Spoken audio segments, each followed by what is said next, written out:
살펴보고자 합니다. 요한계시록 4장에서는 특별히 하늘 세계에 대해서 말씀하고 있습니다. 하늘은 실존하며 지금 이 순간에도 있습니다. 그 하늘에서는 많은 일들이 일어나고 있습니다. 이 땅에서 지금 우리들이 예배하고 있는 것처럼, 이 땅에서 우리들이 생각하고 있고 밥을 먹고 무슨 일을 하고 있는 것처럼 그 하늘에서도 많은 일들이 일어나고 있습니다. 우리는 이 땅에서 일어나는 일들도 제대로 다 알지 못하지요. 그런데 그 하늘의 일들까지 우리가 어찌 알 수가 있겠습니까? 더욱더 많이 알지 못합니다. 그러나 중요한 것은 그 하늘의 일들을 우리가 많이 알지는 못한다 할지라도 우리가 꼭 알아야 하는 것들이 있고요. 그래서 우리가 그 하늘에 대해서 인식을 하고 있어야 하고 꼭 알아야 할 것들을 알고 있어야 한다는 것입니다. 하늘 세계에 대해서 무엇을 알고 있습니까? 무엇을 생각하고 있습니까? 무엇인가 알고 있어야 하고 무엇인가 생각하고 있어야 하는데 오늘 말씀에서 함께 그것을 살펴보고자 합니다. 요한은 지상의 교회에 편지할 것을 그리스도로부터 들었다는 것을 들어서 전한 것을 오늘 요한계시록 3장까지 살펴보았습니다. 그리고 그 이후에 이제 이 4장에서는 갑자기 요한의 시선이 하늘로 향하게 됩니다. 그래서 1절 보면 이 일 후에 곧 요한이 7 교회에 대한 것을 하나님부터 듣고 그것에 대해서 이야기를 한 후에 지상의 그 교회에 대한 일 후에 내가 보니 하늘에 열린 문이 있는데 내가 들은 바 처음에 내게 말하던 그 나팔소리 같은 그 음성이 이르되 이리로 올라오라. 이후에 마땅히 일어날 일들을 내가 내게 보이리라 라고 말씀합니다. 요한이 하늘을 보았을 때 하늘에 열린 문이 있다라고 그랬습니다. 문이 열리는 것이 아니라 요한에게 들어오라고 문을 열어주는 것이 아니라 열려 있는 문을 발견하게 됩니다. 그 문은 항상 열려 있었고 이후에도 열려 있을 것이다 라고 이야기를 하기도 합니다. 문법적으로 그래서 그 문은 계속 열려 있는 상태를 이야기하는 것입니다. 요한이 그 열린 문으로 하늘에 올라가서 가장 먼저 본 것이 무엇일까요? 2절에 3절 보면 내가 곧 성령에 감동되었더니 보라 하늘에 보좌를 베풀었고 하늘의 보좌를 먼저 봅니다. 그리고 보좌가 있으면 그곳에 앉아 계신 분이 있겠죠. 그 보좌 위에 앉으신 이가 있는데 앉으신 분이 있으면 그분의 모양, 그분이 어떤 분인지 설명하겠지요. 앉으신 이의 모양이 벽옥과 홍보석 같고 또 그분이 벽옥과 홍보석 같은데 그리고 이제 그분의 그 둘레에 대해서도 이야기합니다. 무지개가 있어 보좌에 둘렀는데 그 모양이 녹보석 같더라라고 말씀합니다. 요한이 먼저 무엇을 보았다고요? 하늘의 세계로 올라가서 가장 먼저 무엇을 봅니까? 보좌와 보좌 위에 앉아 계신 이를 봅니다. 보좌에 앉아 계신 이는 하나님 아버지를 이야기하는 것이고 그런데 그 하나님 아버지를 묘사를 하는데 어떻게 그 모양이 무엇과 같다고 그걸 이야기합니까? 벽옥과 홍보석 같다라고 이야기합니다. 이것을 기억하십시오. 하늘에 처음 올라갔을 때 요한이 가장 먼저 본 것은 보좌에 앉으신 분이고 그 분은 어떻게 생기셨다고요? 벽옥과 홍보석 같대요. 하나님을 설명하는데 왜 벽옥, 홍보석 같은 보석 같은 그 보석 비슷한 것을 가지고 하나님을 설명하고 있는 것일까요? 하나님은 영이시기 때문에 그분을 어떻게 다른 표현으로 설명하기가 참 어려울 것이고 또 설명하려고 시도도 하지 않고 또 그분을 어떻게 눈으로 보았어도 영이시기 때문에 눈으로 보는 존재도 아니지요. 그래서 그 하나님께서 이 땅에 내려오셔서 사람들에게 보이실 때는 주로 구름과 불 가운데 나타나셔서 하나님이 임재를 임재하셨음을 상징적으로 더 보여주셨습니다. 그런데 이번에는 요한이 이제 하늘로 올라가서 그 하나님 아버지를 보았는데 그 하나님이 그 모양을 이야기할 때 무엇으로 이야기했다고요? 벽옥과 홍보석 같다라고 이야기합니다. 벽옥은 맑은 수정과 같은 보석을 이야기하는 것이고 홍보석은 분홍빛 그 빛을 띠는 그 보석을 이야기합니다. 그래서 딱 그 벼국이다, 홍보석이다도 아니에요. 벼국과 홍보석 같다라고 표현하고 있습니다. 이것을 벼국은 이제 하나님을 표현할 때 벼국과 홍보석, 그리고 그 둘레, 그 주변, 그 뒷면에 이렇게 것은 이 무지개 같은 색깔을 내는 이제 또 녹보석으로 표현을 씁니다. 이 세 가지, 직접적으로는 두 가지 보석, 그리고 뒤에 후광까지 합치면 세 가지 보석으로서 하나님 아버지를 묘사하고 있는데요. 이것을 가지고 그 벼곡은 맑고 수정과 같아서 하나님의 그 거룩하고 영광스러운 것을, 그 성품을 그 표현하는 것이다. 그리고 홍보석은 하나님의 그 진노하시는 그 모습, 곧 정의를 행하시는 그 모습을 상징하는 것이다 라고 이야기하는 학자들도 꽤 있고요. 그러나 그 상징이 무엇을 상징하는 것인지, 하나님의 성품을 상징하는 것인지 아니면 무엇을 상징하는 것인지는 정확히 알지 못하나 하나 분명한 것은 있습니다. 그것은 이 수정과 같은 벼곡과 참 에메랄드빛 같은 그 홍보석이 함께 있으므로 서로 빛을 비추면서 더 빛이 찬란하게 빛났을 것입니다. 찬란하고 아름답게, 바로 하나님의 영광스러움, 하나님의 그 찬란한 빛남을 이야기하기 위해서 벼곡과 그 홍보석 같다라고 표현을 쓰고 있는 것입니다. 그렇습니다.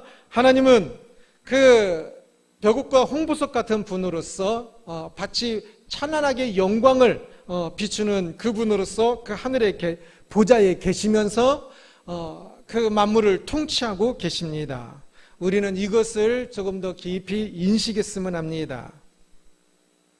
눈부시도록 찬란하게 빛나는 그 하나님께서, 그 영광스러운 하나님께서 하늘세계의 보좌에 앉아 계시고 그곳에서 이 세상을 통치하고 계십니다. 지금 우리의 눈에 그 하나님은 보이지 않지만, 그러나 그 하늘세계가 분명히 있고 그 하늘세계의 보좌에 찬란하게 빛나는, 감히 표현할 수 없는, 어떤 것으로 더 표현할 수 없어서 요한은 단지 벼곡과 홍보석으로 표현하고 있는데, 그렇게 찬란한 영광을 비추시는 하나님이 그 보좌에 계시다는 것입니다. 하늘에 가보았다는 사람들이 있습니다. 하늘에 가보시길 원하시는지요? 혹 주변에 누군가 하늘에 가보았다라고 이야기하면서 이것저것 말하는 분이 있다면 별로 안 믿어도 됩니다. 하늘에 가보았다라는 것이 그냥 그 정도 표현이라면 어쩌면 하늘에 가보았을 수 있겠지요. 성경에 하늘에 가본 사람들이 나오니까. 그런데 이 하늘에 갔었다고 이야기하는 바울은 그것에 대해서 자세히 이야기하지를 않습니다. 그것이 어떻게 생겼는지를.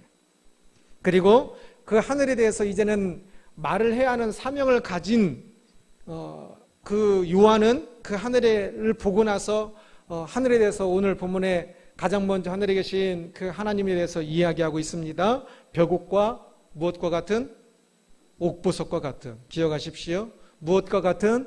벼곡과 옥보석 같은 찬란한 영광입니다.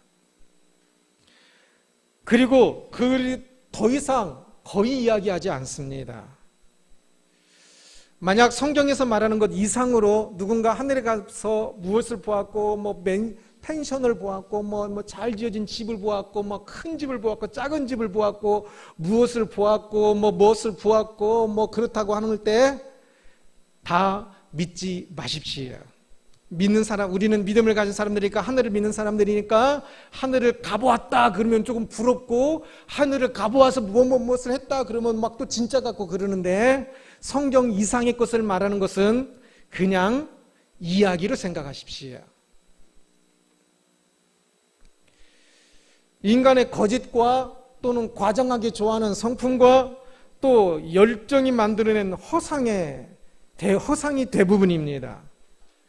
하늘에 대해서 알고 싶다면 성경에 대해서 이야기하는 것까지만 아십시오. 우리가 알아야 하는 하늘에 대해서 이 요한계시록에는 충분히 이야기하고 있습니다. 만약 더 알아야 한다면 요한계시록에서 더 많이 말씀하셨겠지요. 안 그러겠습니까? 하나님에 대해서 묘사할 때 벽옥과 옥보석만이 아니라 더 많은 어떤 것을 더 이야기해야겠지요. 그러나 그 가장 중요한 하나님에 대해서 이야기할 때도 벽옥과 옥보석 그 이상으로 설명하지 않습니다. 우리에게 필요한 것은 하늘에 대한 더 자세한 묘사가 아닙니다. 하나님에 대한 더 자세한 묘사가 아닙니다. 우리에게 필요한 것은 하늘 세계의 존재와 그곳에 영광스럽게 찬란하게 벽옥과 옥보석처럼 빛나며 눈부시게 찬란하게 앉아 계시는 그분, 그 하나님이 이 세상을 통치하는 것을 믿는 것, 그것이 필요합니다.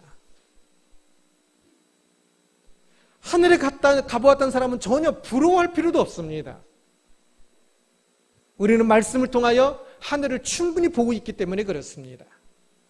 말씀을 통하여, 우리는 믿음을 통하여 하늘에 실제로 가보았다고 말한 사람, 진짜 가본 사람이 있다 할지라도 우리가 지금 이 말씀을 통하여 벽과 옥보석같이 찬란하게 빛나는 그 하나님을, 찬란하게 눈부시게 빛나는 그 하나님을 오늘 이곳에서 눈을 열어 믿음으로 그 하나님을 바라볼 수 있다면 천국에 간 사람보다 훨씬 낫습니다.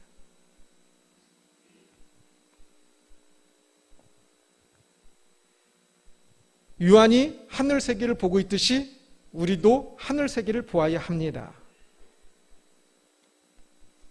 그 하늘이 어느 곳에 있고 어떻게 존재하는지, 우주의 어느 곳에 있는지, 또는 4차원으로 존재하는지 5차원으로 존재하는지 어떻게 존재하는지 우리는 잘 몰라요.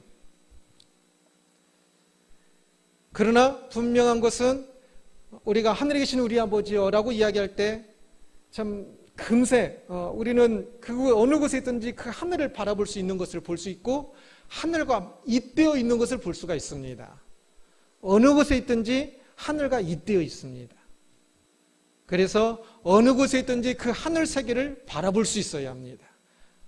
하늘 세계에 보좌에 앉아 계신 그 찬란하게 앉아 계신 그 하나님을 바라보며 하늘에 계신 우리 아버지여, 있는 그 자리에서 하나님을 부르며 그 하나님을 바라볼 수 있는 사람이 되는 것, 이것이 가장 중요한 것입니다.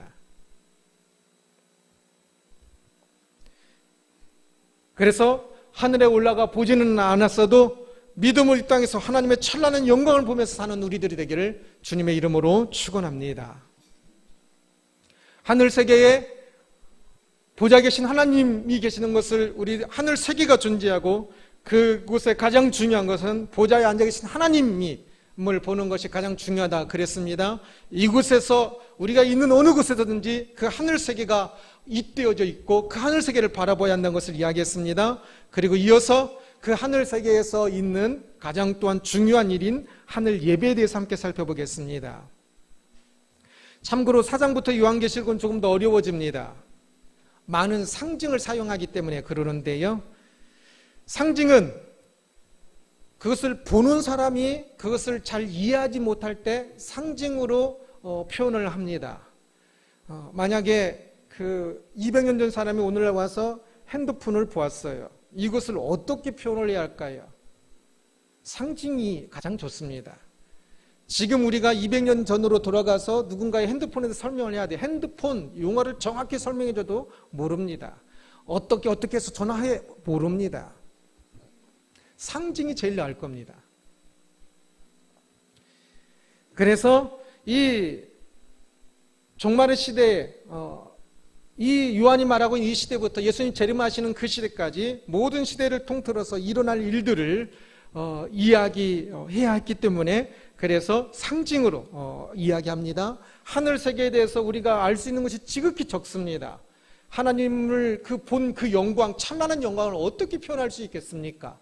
그래서 벽과 홍보석이라는 상징으로 표현하고 있는 것입니다. 그런데 이때 우리가 조심해야 할 것이 있는데, 요한계시록이 1장에서 제가 이야기했듯이 요한계시록을 가장 잘못 해석하는 경우가 많다고 그랬지요. 그것은 상징을 자기 멋대로 이야기하기 때문에 그렇습니다. 상상하기 때문에. 상징은 어떤 내용을 제대로 다 표현할 수 없기 때문에, 제대로 알지 못하기 때문에 그 내용을 전하기 위해서 상징을 사용하는 것입니다. 그런데 그 내용과 상관없이 내 멋대로 상징을 사용함으로 요한계시록이 좀 오역되어질 때가 참 많습니다. 그래서 요한계시록에는 상징들을 사용할 때 내 멋대로 사용하지 않도록 조금 잘 배우고 조금 그것이 무엇을 의미하는지 제대로 하는 것이 필요합니다. 요한은 보좌에 앉으신 분의 그 대해서 이야기한 이후 그 주변의 것을 이제 설명하기 시작하는데요. 4절 보면 또 보좌에 둘러 24보좌들이 있고 24개의 보좌관이 그 보좌가 있고, 그리고 그 보좌들 위에 24장로들이 24명의 장로들이 흰 옷을 입고 머리에 금관을 쓰고 앉았더라라고 말씀합니다. 보좌에 앉으신 분이 있고, 그리고 그 주변에 무엇이 있다고요? 24개의 보좌가 있고 그 위에 또 앉아있는 24장로가 있다라고 이야기합니다. 이 24장로는 학자들마다 거의 딱 반절 정도로 해서 나누어졌는데 무엇을 이야기할까? 24장로가 누굴까라고 할 때 어떤 사람들은 천사다라고 이야기하고, 또 어떤 학자들은 믿는 사람들이다라고 이야기합니다. 저는 믿는 사람들이다라고 말하는 게 조금 더 맞다라고 생각이 됩니다. 이 24는 성경 그 요한계시록 개조로 12가 나오는데, 이 12는 충만수를 이야기합니다. 그래서 충만한 숫자. 그래서 24는 12 더하기 12. 충만한 숫자가 두 번 같이 더함으로 더 완전 충만을 이야기하는 것인데요. 어쩌면 구약의 12족장과 신약의 12사도로 대표되어지는 모든 믿는 사람들을 의미한다라고 말할 수 있습니다. 구약의 12족장과 신약의 새언약의 12사도가 아니라, 사도들이 보지 않는 것이 아니라 구약의 그 12족장과 이제 믿음 안에 있었던 사람들을 이야기하는 겁니다. 신약의 또한 믿음의 사도 신경도 이야기하죠. 그 믿음에 같이 동참한 사람들을 대표하는 것입니다. 사도들이 보좌에 앉은 것이 아닙니다. 모든 믿는 사람들이 보좌에 앉은 겁니다. 그래서 24장로란 모든 믿는 사람들을 의미합니다. 그들이 보좌 위에 앉아 있습니다. 이 보좌는 하나님이 앉아 있는 그 보좌와 헬라어 원어상 똑같은 단어입니다. 그만큼 하나님께서 그 백성을 높이시는 것을 이야기합니다.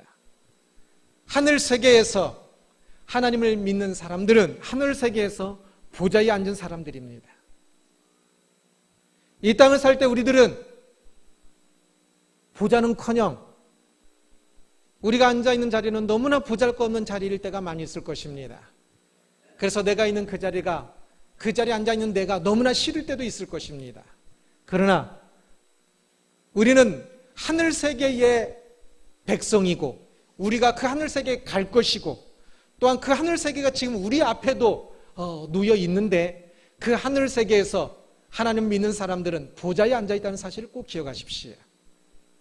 그래서 지금은 비록 내가 이 땅에 이곳에 이렇게 힘들게 이렇게 아파하면서 살고 있지만, 내 육신의 몸과 내 마음의 아픔이 이렇게 많이 있는 이곳에 있지만, 믿는 사람들은 저 하늘 세계에서 저 보좌에 앉아 있다는 사실을 꼭 기억하기를 원합니다. 그곳에서 흰옷을 입고 있다 이야기합니다. 흰옷은 모든 보편적으로 흰옷은 순결을 이야기합니다. 성경에서도 흰옷은 순결입니다. 순결이고 도덕적인 행위이고, 곧 믿음의 행위, 올바른 행위이고, 또 그래서 그 끝까지 그 거룩을 지킴으로 승리를 또 상징합니다. 이 땅에서 그들은 그렇게 흰옷 입는 삶을 살았고, 또한 하늘에선 그런 것이 더욱더 완성되어서 그 흰옷 입은 그 거룩한 모습으로, 참 아름다운 모습으로 하나님 앞에 보좌에 앉아있는 것을 이야기합니다. 그들은 금관까지 썼습니다. 그들의 신분이 매우 높다는 것을 의미하지요. 얼마나 존귀한지 모릅니다. 누가? 사도들이 아니라 모든 믿는 사람들이. 모든 믿는 사람들이 하늘 세계에서는 참으로 존귀하고 아름다운 사람들입니다. 영광스러운 사람들이 될 것입니다. 그러게 이 땅에서도 우리는 그 영광스러운 사람으로서 살아야 합니다. 세상 사람들이 보는 아무것도 아닌 사람이 아니라 하나님께서 보시는 영광스러운 존귀한 사람으로서 살아야 합니다. 그렇다면 그 하늘의 24장로가 하는 일이 무엇일까요? 10절을 보면 24장로들이 보좌에 앉으신 이 앞에 엎드려 세세토록 살아계시는 이에게 경배하고 자기의 관을 보좌 앞에 드리며 이르되 라고 이야기합니다. 경배했다, 예배했다라고 이야기합니다. 그들은 예배 때에 자신의 보좌에서 일어나서 내려와 엎드려, 그리고 또 하나 행동을 하고 있습니다. 자기의 그 관을 벗어서 보좌 앞에 보좌 앉으신 이에게 드리며 예배하고 있다라고 이야기합니다.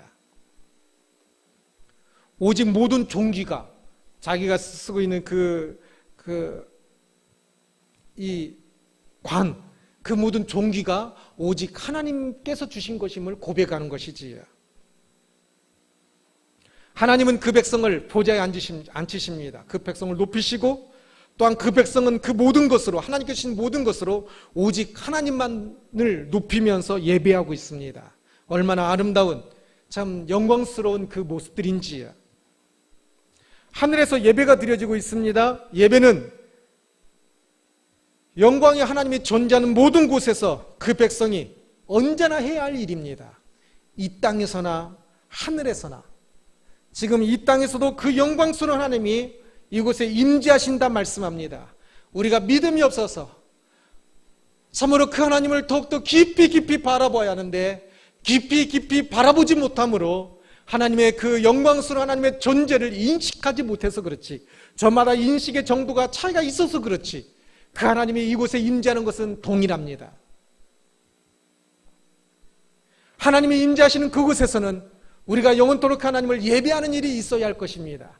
하나님은 참으로 영광스러운 분이니까, 하나님은 참으로 좋으신 분이니까, 하나님은 참으로 영광 받으시기에 합당하신 분이니까.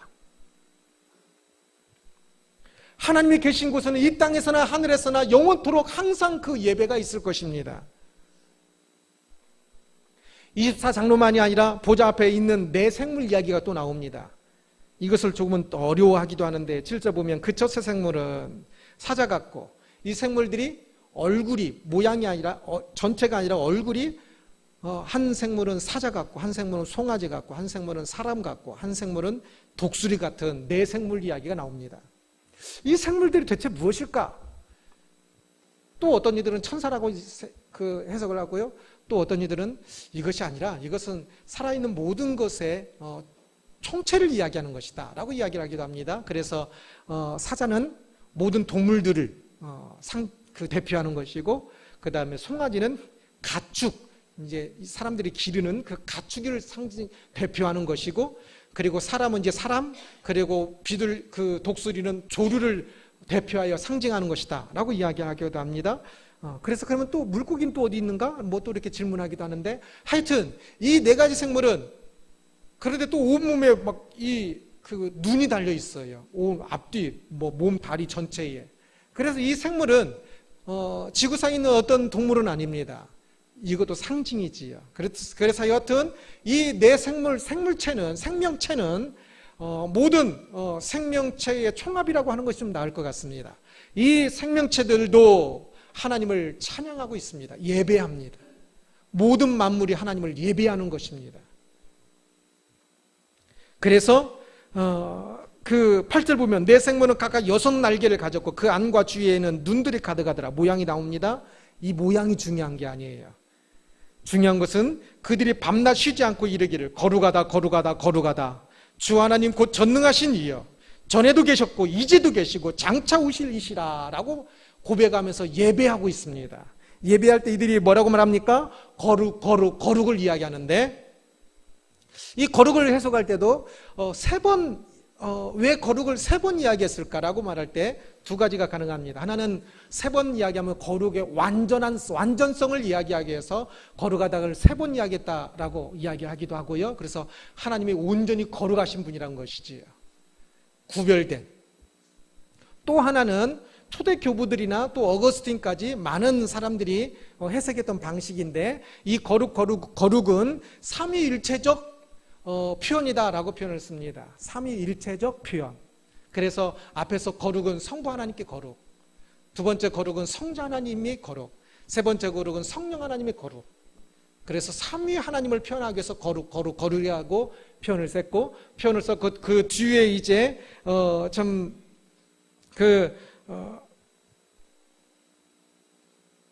전능하신 이것은 이제 일체 하나님을 표현하기 위해서 사용한 표현법이다라고 이야기를 하기도 합니다. 그래서 우리가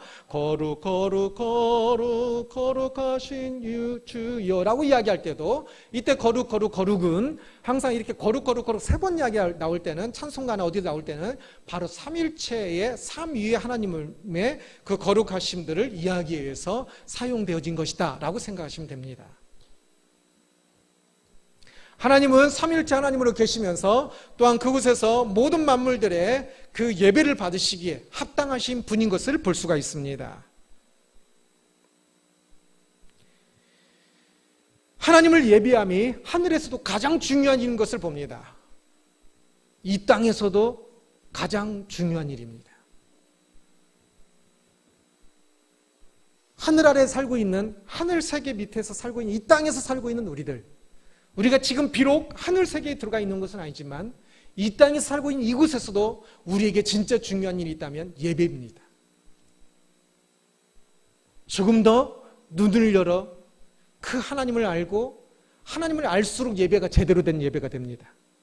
하나님을 알고 그 하나님을 참으로 마음을 다하여 그 높으심과 그 사랑과 그 영광을 나의 입술과 나의 삶과 나의 모든 것을 다하여 가지고 그 하나님을 고백하는 이 예배, 이 예배가 참으로 중요합니다. 이후에 우리가 이 땅에서 일어난 일들이 무엇이 중요하겠습니까? 영원한 가치를 가지는 것이 중요할 터인데, 하늘 세계에 가서도 나중에도 지금 하늘에서도, 그리고 나중에 우리가 가는 그 하늘에서도, 그 하늘에서는 예배가 있을 것입니다. 곧 예배는 영원한 가치를 가지고 있다는 뜻입니다. 그래서 우리가 이 땅에 사는 많은 일들 중에 이 예배만큼 진짜 그 영원한 가치를 가진 것이 없습니다. 그러니 예배함이 진짜 중요한 것입니다.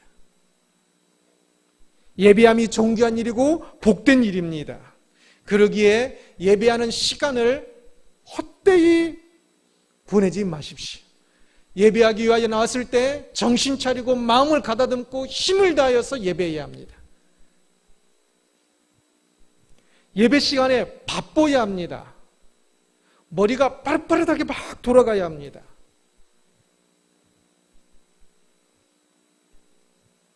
구경꾼이 아니라 내가 예배하는 것입니다. 하나님 앞에 나와서 우리가 예배를 모일 때 하나님께서 특별히 임재하신다고 하시는데, 그 특별히 임재하신 하나님을 향하여서 온 정신을 집중하여서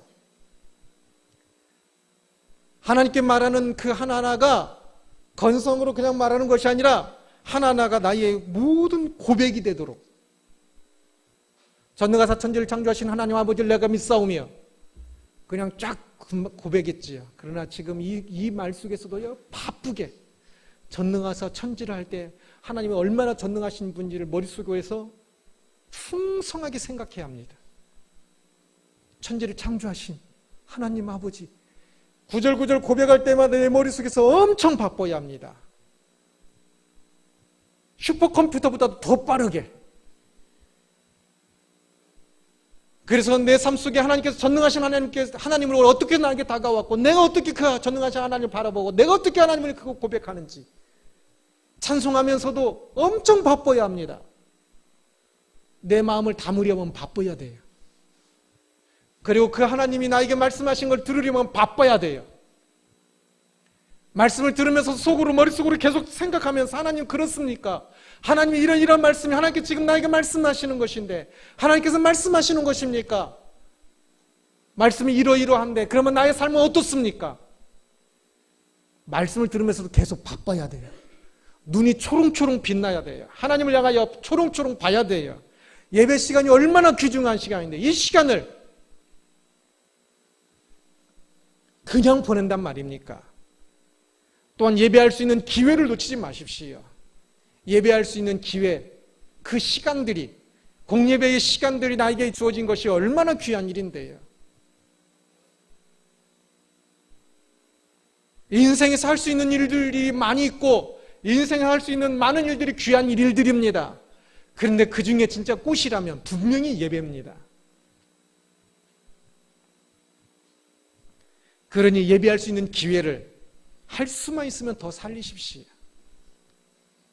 죽을 힘을 다하여서 살리십시오. 오늘은 하늘세계 알기라는 제목으로 말씀을 살펴보았습니다. 한 음성이 요한에게 이후에 마땅히 일어날 일들에 대해서 하신다라고 이야기합니다. 이 땅에 마땅히 일어나는 일들이라는 것은 종말에 대한 이야기입니다. 그래서 다니엘서랑 똑같은 단어들이 쓰이는데요. 이 말세에 일어날 일들, 말세가 언제입니까? 말세란 예수님께서 초림하시기 전에는 말세가 결코 아직 아닙니다. 세상이 망하는 때가 아닙니다. 예수님이 오셔야 망하는 거니 오셔야 하니까 구원하시기 위하여. 그리고 승천하시기 전에도 말세가 아닙니다. 아직 승천하셔야 하니까. 승천하셨습니다. 승천하시고 이후에는 그 바로 직후부터 어느 때라도 항상 말세입니다. 마지막 시대란 거예요. 그 시대가 짧을지 길지 아무도 몰랐어요. 지금 이렇게 2000년이 지나갈지도 몰랐어요. 앞으로도 2000년이 또 지나갈지 아니면 1분 지금 이 순간에 예수님께 재림하실지도 몰라요. 그 기간은 아무도 몰라요. 그러나 말세인 것은 분명해요. 이 말세에 일어날 일들에, 그래서 요한계시록에서 말하는 일들은 보면요 이미 다 일어나고 있어요. 일어났고 또 일어나고 있어요. 그 말세에 일어날 일들을 이야기하시면서 하나님께서 말씀하시기를 가장 중요하게 우리들의 말씀에 앞으로 지금 일어나고 있고 앞으로도 일어날 모든 일들 중에서 가장 명심해야 할 것은 바로 지금 내 앞에 하늘 세계가 또한 펼쳐져 있고 내 위에 하늘 세계가 있고 그 하늘 세계에 하나님께서 보좌에 앉아 계시며 그 하나님께서 만물을 통치하고 계시고 그리고 그 하늘 세계에서도 지금 예배가 있다는 사실을 말씀하고 있습니다. 이것을 기억해야 합니다. 우리가 앞으로 살 일, 우리가 앞으로 어떤 일들을 계속적으로 겪을 것입니다. 어떤 일들이 일어날까? 그 모든 일들 속에 항상 중요한 것은 무엇이라고요? 그때도 항상 내 앞에 하늘 세계가 있고 그리고 그 속에서 하늘에서 예배가 있고 우리도 그 속에서 예배를 통해서 하늘과 잇대어진 삶을 살아야 한다는 사실, 이것을 항상 명심해야 할 것입니다. 소아시아 7교회에 대해서 이야기하다가 이 땅에 있는 교회에 대해서 이야기하다가 바로 하늘에 있는 하늘 세계에 대해서 이야기하는 것을 보았습니다. 땅과 하늘은 아주 먼 것 같기도 하지만 그러나 실제는 또한 아주 가깝기도 합니다. 그래서 우리가 하늘에 계신 아버지요 하는 그 순간 우리는 이미 하늘 세계를 바라보고 있고 또 하늘 세계로 들어가기도 합니다. 이 땅에 살고 있어도 우리는 항상 하늘 세계를 바라보며 살아야 합니다.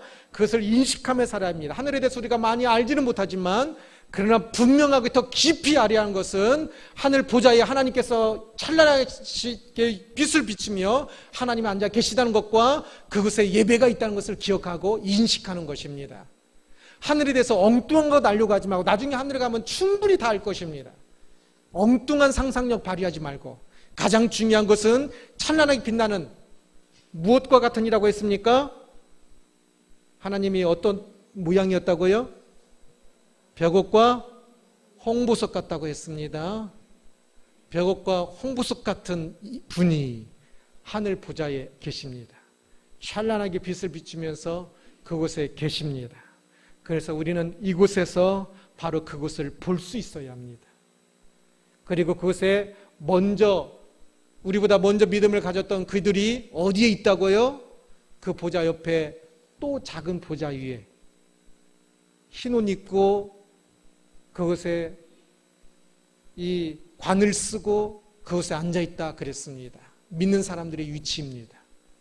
그것을 기억하고 이 땅에서 비록 우리가 이 땅에 살지만 바로 그 하늘 세계를 바라보며 가장 중요하게는 이 땅과 그 하늘 세계를 잇는 그 문이 있다면 바로 예배입니다. 옛날 그 우주 영화 같은 것들 보면 뭐 저 먼 우주 뭐 다른 세계로 가는데 이곳에서 뭐 워홀인가 뭐 그래가지고 이렇게 출입구들이 있지 않습니까? 때로는 벽장 속에 있고 막 그러는데요. 다 쓸데없는 이야기들인데, 그러나 우리들이 진짜 하늘 세계에 이어지는 문이 있다면 바로 예배입니다. 이 예배를 통해서 우리는 하늘 영광의 그 하나님, 찬란한 그 하나님을 만나게 되고요, 또 하늘 세계를 맛보게 되기도 합니다. 그래서 이 땅과 하늘 세계를 잇는 끈이 있다면 바로 이 예배로서, 이 예배할 때 우리는 하늘 세계에 익숙해질 것입니다. 하늘 세계의 그 영광에 잇대어질 것입니다. 참으로 우리가 이 땅에서 영광스럽게 마음을 다하여 예배하는 사람으로서 하늘 세계를 바라보며 이 땅을 영광스럽게 사는 우리들이 되기를 주님의 이름으로 축원합니다. 기도하겠습니다.